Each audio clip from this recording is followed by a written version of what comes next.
Hello there, and welcome to a PhD Mommy's Mindset. I'm your host, Bree, your bestie who also happens to be your biggest fan. I am an educator, scientific researcher, and qualitative storyteller who uses science to give you valuable and useful tools you can use to guide you along your journey of discovering, developing, and designing your maximum potential. I believe everyone has a unique and special gift the world needs to experience, and I am here to help you discover and use it. My job is simple. I am here to help you understand one thing. You have exactly the tools you need to redefine your life and change it how you want it to be. Today, I'm going to continue on the third episode of the series, How to Enjoy Life. On the second episode, I reviewed the second chapter of the book, Unf Yourself by Gary Bishop, by highlighting on the importance of will. For those who may be new to my channel, I'm conducting a science experiment on myself. My overall aim is to create a life that I enjoy. I've decided to use this book as a fundamental framework in rebuilding myself and creating the best version of me every day. This series will cover the 9 chapters of this book, and it will provide you with valuable tools you can add to your own toolbox to help create a better system for you and your family. I am a researcher, and I'm also an educator. I enjoy reading and conducting research, and I'm committed to helping you have a sense of self-worth and self-love. As you become better, you inspire those around you to also become better. I am on a mission to create a world in which every human being has a free will to discover, develop, and design a life they can truly enjoy and love. The title of Chapter 3 is I Am Wired to Win. Now, on the second episode, I spoke about the power of will. And will is when you make a decision to accept the way how things are. Now, a lot of times people tend to live a mediocre life. We tend to accept the way how things are, and we find ways that will support and justify our viewpoints. I mean, how many times have you said, oh man, life always sucks around Christmas time? And just sure enough, life begins to suck around Christmas time. The sad part of this reality is that when we continue to live in this negative viewpoint, this negative mindset, we do a disservice to ourselves, to God, to the world, and our families by not living up to our true potential.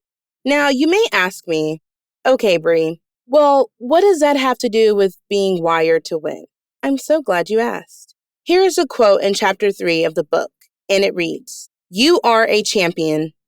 You've knocked out goal after goal, cruising to an undefeated record. Everything you set your mind to comes true." How does this make you feel? I bet you feel pretty good about yourself, right? Can I ask you a question? Do you currently feel stuck in life? How many times have you felt stuck in life? For me, I felt stuck in life so many times. Let me ask you another question. How many times have you told yourself, I will never be able to find someone who truly understands me? I will never be able to find true love. I will never be able to just lose weight. I will never be able to be happy. I'll never be able to be rich. Those are just a few negative self-talks a lot of people continuously implant in their brains. Or maybe that's just me. Now, in this book, there is one example that Gary talks about relationships. And I feel like this example is an area that a lot of women tend to struggle with because you tend to see all of these terms that sort of mean the same thing. So you probably have heard self-worth, self-image, self-dignity, self-esteem, self-love, self-confidence. Now, in my opinion, I believe that it all stems from this one word that most people don't talk about, and it is called self-efficacy. Okay, so now we're going to talk about the word self-efficacy. Now, self-efficacy is a word that you will hear more in the social sciences and in education. However, in my opinion, I feel that this word is a vital key component that needs to be brought to the table, and we actually need to examine what self-efficacy is and how it relates to mindset. Now, the definition of self-efficacy is that it is an individual's belief that they have the ability to complete a task or achieve a goal. Now, let's look at the definition of what a goal exactly is. A goal means the end toward which effort is directed, aka it's an aim. So if you are looking for a relationship, your aim is to fall in love. If you are trying to lose weight, you have an aim to lose weight and be healthy. If you have an aim to be rich, you are trying to be rich so that you can afford more things. You have a goal, you have an aim. The goal, whatever you want to call it, there's an objective, there's a task, there's an aim, there's a goal, there's a desire, there's an end result. It all boils down to the same. Whether you have self-efficacy, that determines how you see your goal, how you see your aim, how you see your belief. I know you're thinking, how does this make me wired to win? Again, Bree. And I have another quote in chapter 3. The truth of it is, you are winning at the life you have. What if I don't want this life? Fine. But this is the one you are currently winning at. End quote. You are wired to win because you have exactly the life you believe that you can have. You have a low level of self-efficacy. Mic drop. We continue to program our brains to be wired to win through our subconscious way of thinking. So let me break it down to you. We use old excuses, such as our past relationships, traumatic childhood, and horrible experiences to justify and make some type of rational sense as to why we are very irrational and also rational at the same time. Now, don't get me wrong. I'm not saying that our past is not important. However, what do you really gain from constantly blaming that ex who left you pregnant 8 years ago? What do you gain from blaming your dad who walked out on you and your siblings when you were 2? What do you get by blaming the color of your skin as to why you won't be successful and why you continue to hinder and live in this place that you don't like? What do you gain by saying that your socioeconomic status or the fact that you live in poverty is the reason why you won't pursue an education? What do you get by saying that your learning disability won't allow you to progress and advance in life? Honestly, you don't gain anything. The only thing that you continue to gain is a miserable life that sucks. And here's the thing. If you want to continue to live a life that is miserable and sucks, that's exactly what you're wiring your brain to do. You are wired to win. Now, Gary brings in the next positive self-assertion, I am wired to win. However, I want to break it down into a way that you can understand exactly what I am wired to win actually means. He goes on to explain what exactly this means, and it means that you are wired to win because your brain is wired. Now remember, your brain's job is to protect and keep you safe. It does not really understand what is good or what is bad. It's like a sponge. It just absorbs all of what our subconscious mind believes. Now, this can be a good thing, but this can also be a bad thing.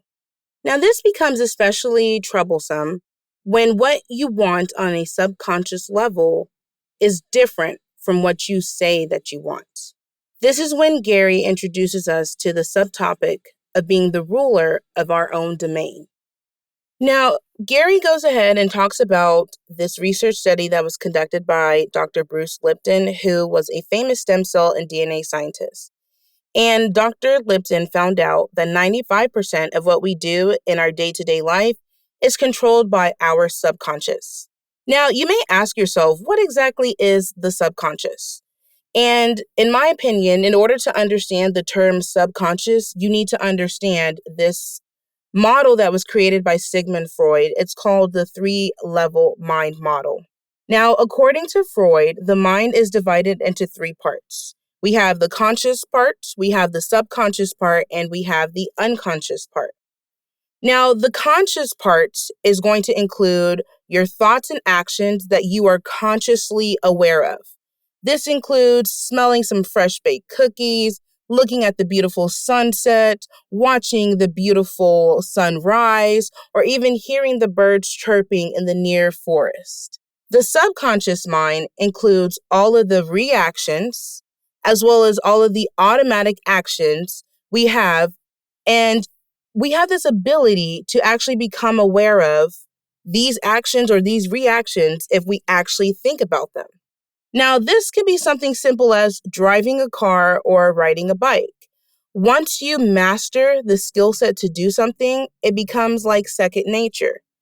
You're able to automatically drive a car without even thinking about the step-by-step process, compared to when you first were taught how to drive a car. However, if someone were to ask you, hey, Bree, do you know how to drive a car? I should be able to remember the whole step-by-step process. Now, the unconscious mind includes all of our past events and memories. Sometimes we may forget about a certain event no matter how hard we try. For example, the first word that we learn to say. Who can honestly say, oh, I remember when I first said my first word? I could never even tell you what my first word is. And if your family tells you, oh, when you first said this, they're lying, because think about the first time that you said your first word. Exactly. You can't. The subconscious, this is the one that is the most profound in psychology as well as human behavior, because our subconscious mind is responsible for directing human behavior. So in other words, your subconscious mind is the driving force of your ability to act and behave. Now, this action and reaction of our power of our thoughts, it literally dictates how we behave, which ultimately dictates how we live our life. Like I told you before, you are wired to win. Being the ruler of your domain means that you are the ruler of different areas of your life. That includes financial, physical, social, etc. So basically, the level that you place yourself on in the various areas of your life, they are going to make you act, think, plan on that level. Now, you may ask, how can I switch to another domain? The first step is that you need to uncover and realize the ways how you limit yourself. You really need to get into it, and you have to be honest with yourself. I've decided to list 5 of probably many, many ways that I limit myself. And I'm just going to be completely honest, transparent, and upfront. Number 1, I allow myself to get so frustrated easily because I feel that I am not capable of doing something great. I lack a lot of self-confidence. I lack self-efficacy. I live 10% of my maximum potential in life because I lack self-efficacy. I set boundaries on my dreams and goals because I have doubt in simply just being myself. I care so much about the opinions of others that I have allowed myself to be in this small box that I'm the one who has the key to, but yet I place myself in there. Lastly, I found out ways to blame my situations, the experiences, and the people who have wronged me in my life to make an excuse as to why I cannot and did not enjoy my life. In order for me to start thinking on another level, I need to uncover and I need to realize I limit myself. I want you to pause at this moment and just write down 5 ways that you limit yourself. Be honest with yourself. Don't lie to yourself. Don't sugarcoat anything. Get a piece of paper, get a pen, and really get into it. How do you limit yourself? The conclusions that you have about yourself, others, and simply just life in general, those are the very conclusions that limit your potential. Here's the thing. You're going to have to break through those conclusions. And I'm here to tell you, it is not easy. But man, it's powerful and it's possible. You can do it. You have to change your automatic action by first changing your reactions. Now, I want you to examine the problem areas in your life. What areas do you find yourself struggling in? Do you have negative habits? Do you have a hard time managing your finances? Do you have a hard time managing your time? Do you have trouble losing weight? Are you a constant procrastinator who waits until the last minute to do things? Sorry, I'm just talking about myself. I literally take a long time to do things just so I can prove that I have no time. But what exactly am I trying to prove that I have no time to do? Of course, I am trying to prove that I have no time to reach my full potential. Because when I reach my full potential, in order to do so, I have to work on myself every single day. I have to be disciplined in order to become the best version of myself that I can be. So instead of actually working on becoming a better person, I decide to engage in self-pity and self-sabotage by getting so frustrated over things that I really shouldn't be frustrated over. There's a lot of things that I make a bigger deal than what it should be. And that's because I've just made it a big deal in my head to justify the reason why I get so frustrated.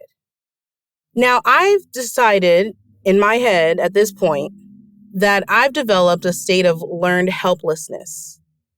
So I've sat around and I'm thinking, oh my goodness, my life is over. I lost my job, my life is over. I have no money, my life is over. This guy will not talk to me anymore, my life is over. My life is not actually over. Who cares that I had a failed relationship? Who cares that I've made bad financial decisions? So what if I fell off of the wagon? Who cares that I've repeated a couple courses in my program? So what? I've fallen down. Guess what? As long as I am alive, as long as I have breath in me, I can get back up. My past does not determine my future. I determine my future. I determine my future by being focused on the here and the now. They always say, guard your gratitude. Be grateful for the here and for the now. If you're a millennial like me, you've probably seen that movie Annie. It's a great movie. I love it. However, it has a terrible mindset. There's one song that most people think about when they hear the movie Annie. And she says she keeps thinking about tomorrow. She kept thinking about tomorrow instead of thinking about today. Now, before you guys all shoot the messenger, I understand she was just a kid. But if you really examine that movie, you can see how the media and that song programmed us to start thinking about tomorrow. But if we just always think about tomorrow, we'll never be able to actually reach our potential today. If you want to go spiritual with it, the Bible talks about focusing on the here and the now. I'm not entirely sure what verse it is, but I know it is definitely in the Bible. So, if God tells you you need to focus on the here and the now, and psychology, science, whatever you want to call it, also says that you need to focus on the here and now, and even rich people, if you read their books or if you listen to their podcasts, Tony Robbins, Eric Thomas, Jocko Willink, Andrew Huberman, so many people, they always say that time is the only thing that you cannot get back. You have to execute. You need to make decisions. You can't sit around and analyze and strategize. Just like Gary Vee says, you need to document, not create. Gary says a profound statement. He says, many of my clients, I have found, have one particular thing in common: the subconscious desire to prove that their parents did a bad job raising them. This can manifest in so many different ways, some being worse than others. Some are subtle, others obvious, while all are very potent. This is so true. Instead of taking ownership and responsibility, we begin to point the blame to our parents. Think about it. Psychology, science, religion, education, everything all backs up the claim that parents have an important impact on dictating the lives of their children. If you think about all of the self-help, the parenting classes, the counseling classes that we take to become better parents, why do we actually take them? We take them because we make up this thing in our head, this idea that our parents sucked as being parents. And in order to not suck as bad as our parents did, we need to learn better ways to not suck at parenting. But that's not true. Maybe your parent did suck at parenting. Maybe they didn't suck at parenting. Regardless of it, they did the best that they could do with the tools that they had. If you are lucky like me, I get to see how my parents learned more tools along the way in how they treat my kids.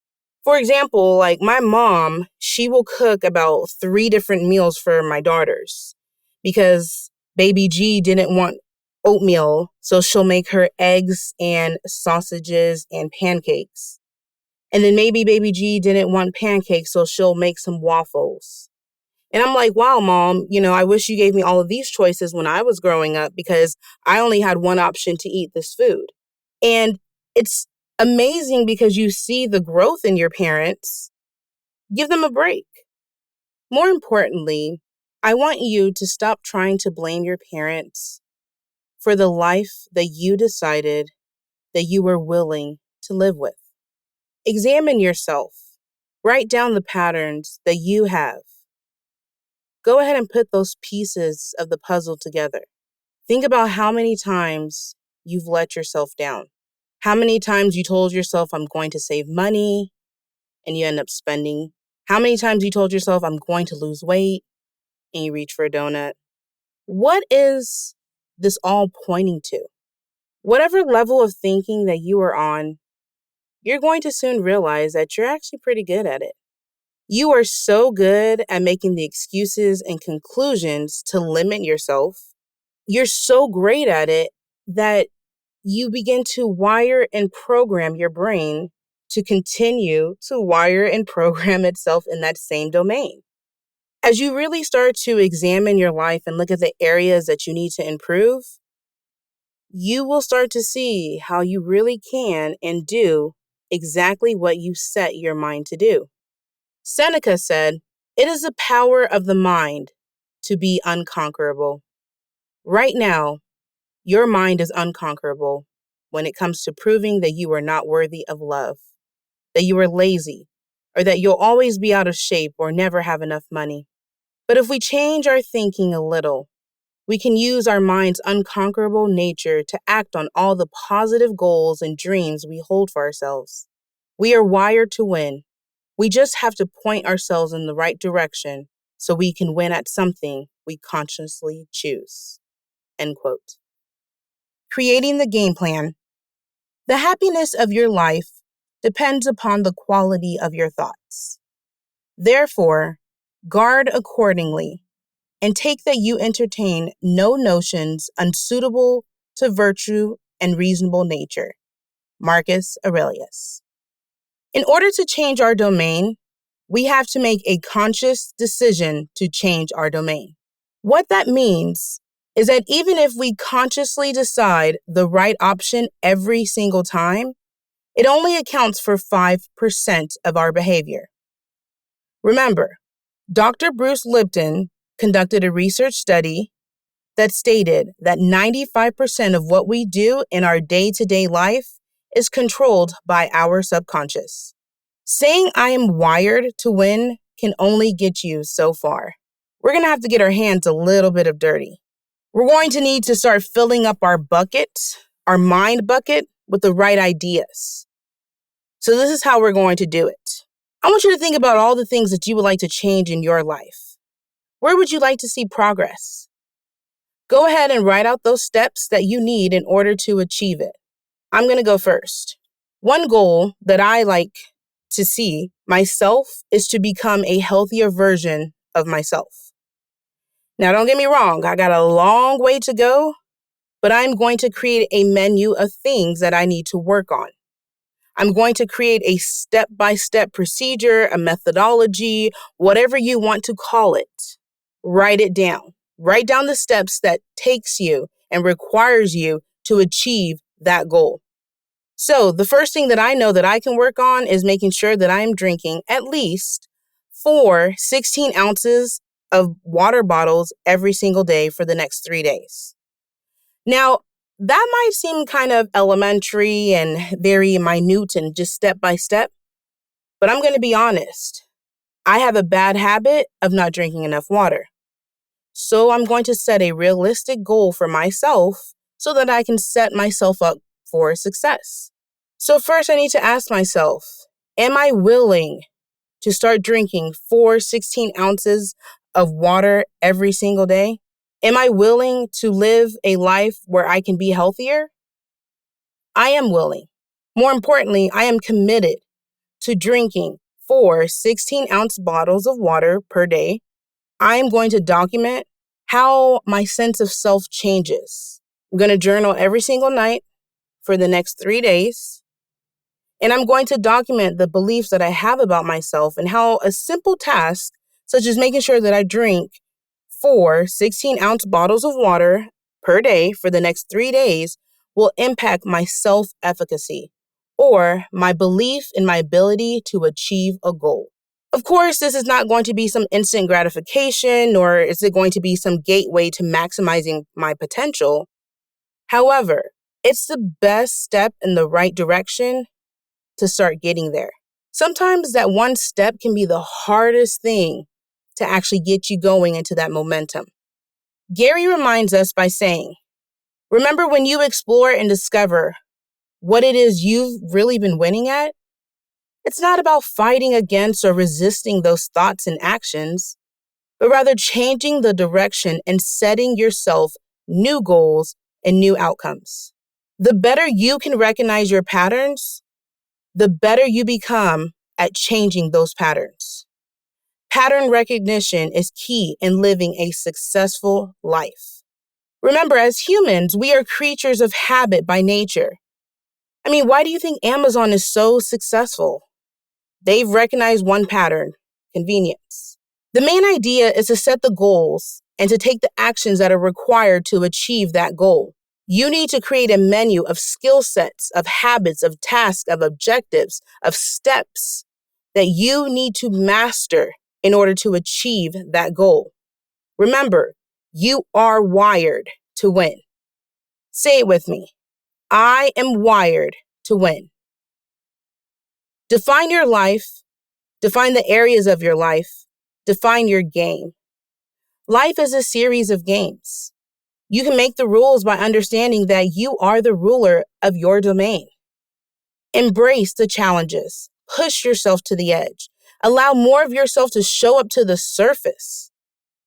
Perfect your craft day after day. Become obsessed with allowing your gift to make room for you.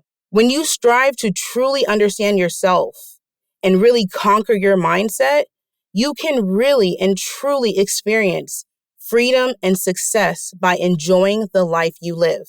The more you become aware of this, the more opportunities become available to you. When you have an opportunity of a lifetime, you're going to act a little different. If you have this opportunity to be your best self doing what exactly you can do, why would you give anything less than 100%? Why would you not show up with your best? The goal of your gift is to perfect your gift. You can't perfect your gift without working on your gift. Now, I want you to boldly and proudly, positively assert this. I am wired to win. You are wired because you are a winner. Like Tim Grover said, winning is not about the trophies and the accolades. It is about the grind. It is about the obstacles. It's about the challenges. It's about the pain. The reason why I know so much about winning is because I had to deal with so much losing. He goes on to say that everyone wants to win, but in order to know how to win, you got to know how to lose. You know why? Because you are going to lose more than you win. Tim Grover developed an amazing mindset of winning. He has trained Michael Jordan, Kobe Bryant, Dwayne Wade, Charles Barkley, a lot of greats. In life, you're always going to be losing. Are you willing to keep losing and learning for that small taste of winning? Are you willing to be obsessed with learning and perfecting your craft just so you can win? If so, then my challenge to you is that I challenge you to step out there, believe in yourself, develop a level of self-efficacy by simply believing in your ability to achieve your goals. You can do this by proudly and boldly, positively asserting to your mind, I am wired to win. This was podcast episode 3, How to Enjoy Life, Wired to Win, where I highlighted on the importance of being the ruler of your domain by setting goals, executing those goals, and believing in yourself. The more you realize you are hardwired to win at anything in life you want, the more you can demand greatness, freedom, and success by simply discovering, developing, and designing the life you want, a life you love and enjoy. Remember, I'm only here to help you understand one thing. You, yes, you, have exactly the tools you need to redefine your life and change it how you want it to be. I'm here to simply give you the tools to add to your toolbox in hopes to help you improve your system. You are the one who has to make the actual change once you accept, once you are willing, and once you are willing to accept that you are wired to start living and enjoying a life you love. I believe in you, bestie. You've got this. Before you embark on your new journey, I want you to listen to this motivation clip created by Chispa Motivation. This clip is called The Warrior Mentality that is spoken by David Goggins. Thank you, Chispa Motivation, for allowing me to use this clip in my podcast. Now, I encourage you to follow Chispa Motivation on YouTube. I love his channel personally because, in my opinion, I feel like he has the best motivation content out there. He's better, in my opinion, than Motiversity or any other of those motivation videos. I love Chispa Motivation. You can follow him on YouTube at Chispa Motivation, and I will also include his YouTube, Instagram information below. Thanks for listening to A PhD Mama's Mindset. Feel free to subscribe to this series wherever you listen to podcasts. Follow me on Instagram at The PhD Mom Life, or you can follow us on our website at www.aphdmomlife.com. Go and blaze a new world.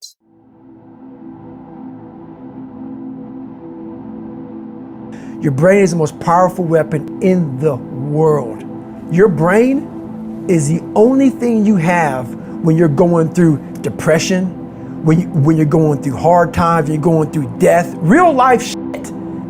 You're alone. You're alone. You may have a shrink you're going to, you may have a best friend you're going to, but there's 24 hours in the day where you're alone in this brain.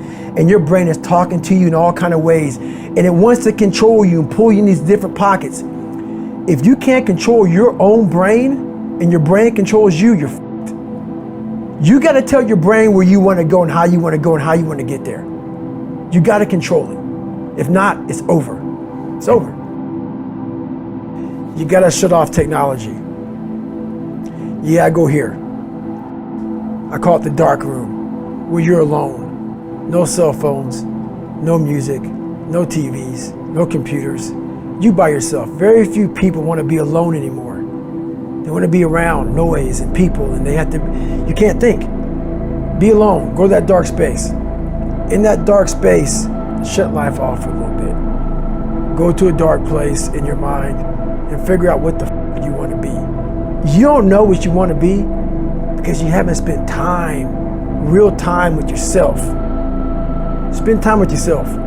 Trust me. And once you find that passion and that purpose, your goals, your purpose, everything will just start lining up. And then you'll find the courage to start that journey. For you to find greatness in yourself, you're not going to find it by looking in a book or by even hearing me.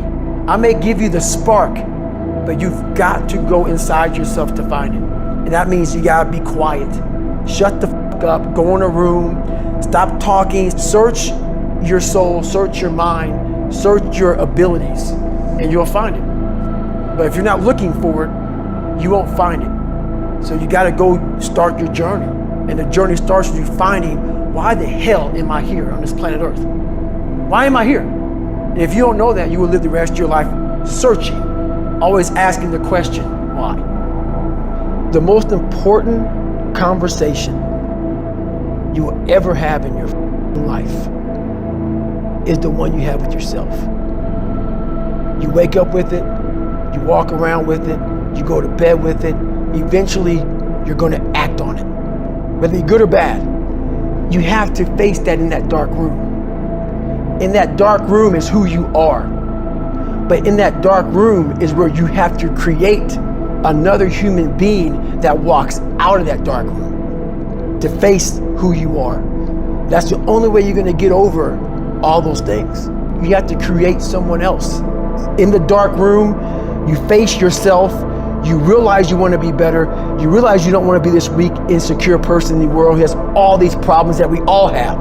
When you really sit back at your life and you're in that dark room and you're looking at where you started from, and then you put a goal in your mind, how are you going to feel, man, when you accomplish this goal coming from that shit? Coming from the hell you came from. A lot of people start from a good starting point. They have a good foundation.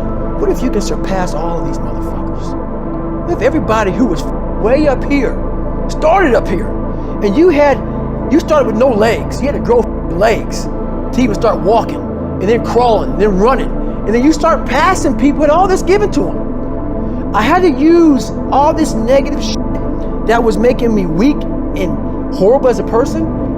I had to use this as the power that now fueled me. I had to flip it on its head and say, hold up, this might be exactly what I need. The darkness is exactly what I need. It's how you look at your situation. So many people that have the ability and just refuse to get off that couch.